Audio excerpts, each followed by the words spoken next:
시진핑은 이번 방북 승부수를 통해 트럼프에게 내밀 또 다른 카드인 북한 카드를 보여주었습니다. 홍콩 대규모 시위와 미중 무역 분쟁으로 혼란에 빠지게 된 시진핑은 20에서 21일 북한 방문이라는 승부수를 통해 트럼프와의 만남에 앞서 북한 카드를 보유할 수 있게 되었습니다. 미중 관세 보복이 치열해지고 있는 와중에 중국은 히토류 시장을 통제하는 등 여러 대미 보복 카드를 선보였었지만 역부족이었습니다. 미국은 굴하지 않고 대만과 홍콩 문제와 같은 급수와 같은 지점을 공략하기 시작하자 이에 중국은 북한 카드를 드러낸 것입니다. 다만 이 카드는 기존과 다른 점이 있습니다. 중국이 꺼내든 이 북한 카드는 대미 보복용으로 사용하려는 것이 아닌 북미 협상 재개를 유도하기 위한 중재자로 등장하기 위해 필요한 면허증으로서 사용하려는 것입니다.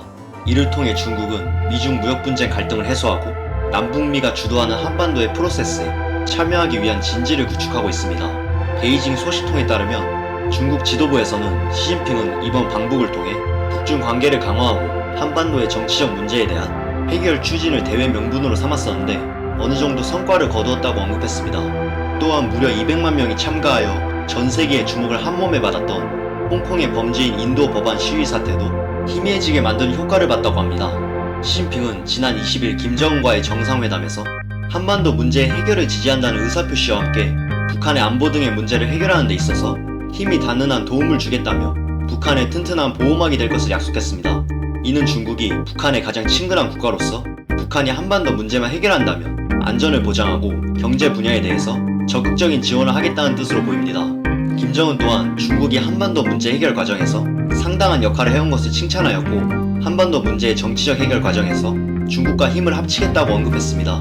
중국의 입장에서 생각해볼 때 한반도 문제 해결에 있어서 남북미 구도가 아닌 일본, 중국, 러시아가 참여하고 중국이 주도했던 육자회담 구도를 다시 등장시키는 흥미로운 계기가 될 수도 있다는 것입니다.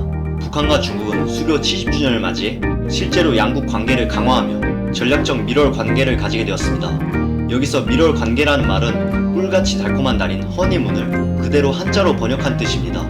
결혼 직후의 신혼 기간을 말하기도 하고 매우 친밀한 관계를 뜻하는데요. 단독으로 쓰이기보다는 주로 밀월 여행 또는 밀월 관계 등으로 쓰인다고 합니다. 시진핑은 이번 방북을 통해 엄청난 대우를 받으며 대북 영향력을 북한과 전 세계에 과시했습니다. 이것은 북한 또한 미국을 향해 중국이라는 강력한 방패가 있음을 드러냄으로써 전략적 필요에 의한 밀월 관계를 지속할 것임을 암시했습니다. 28에서 29일 오사카 주요 20개국이 포함되어 있는 G20 정상회의에서 시진핑은 트럼프와 만나게 됩니다. 이번 정상회의에서 시진핑은 트럼프에게 이번 방북에서 행해진 한반도 문제 해결을 위한 중국의 노력을 언급할 것으로 보입니다.